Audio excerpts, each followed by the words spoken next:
way back to 15. But it's like, why didn't you keep that stuff in the township where it's Jack supposed to never be? asked me for it. I gave How Jack would he what know Jack. what you have? Jack's So a we're township gonna- accountant, we're why gonna wouldn't I move on. believe him?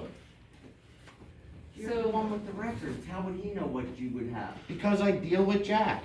All right. Okay, so from this we're day on- forward, Eric, is it suggested that we We do need vote to on the vote for contract or the not vote on the contract every contract? year.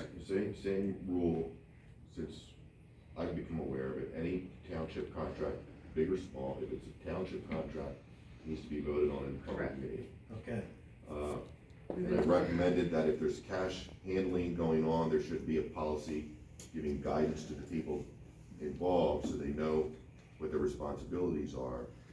And I think that's what ended up getting some sort of a guideline from the auditor. So it's my standing recommendation that you adopt some sort of guideline to give guidance to the folks that are on the committee on how they should be handling the cash, what measures they should take to be able to reconcile revenues to expenditures. The other solution that I have suggested over the years is to run the carnival through a nonprofit so that none of this your responsibility under the township code is not triggered. It's no longer than public funds. There's a nonprofit committee that runs it. They might give something back to the township for the use of your facilities, but at that point, there's more flexibility for a nonprofit committee because they don't need to meet in public, they don't need to approve everything in public, they can meet on their own time outside of the sunshine law and run their Right, it'd be business. their thing, we just The way rent it them the is. field.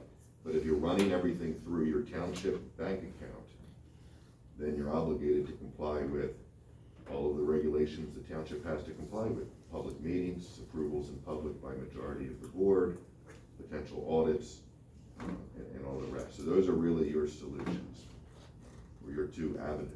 But there still is no guidelines, and I want to make it clear that it's my recommendation that you have those guidelines. And if the auditor has been asked to look into it, I am certain that you will have that recommendation from the auditor that there needs to be guidelines, or else nobody knows what they should be doing. could we say no cash? I mean, would that work, Paul? Yeah, I'm gonna do no cash. We do And that even with for all the bingo, vendors. my church, we run the bingo, so are we gonna not do cash for bingo either? I mean, how are you? Yeah, but you're there not on behalf of the township. Are you in Knights of Columbus? Knights of Columbus?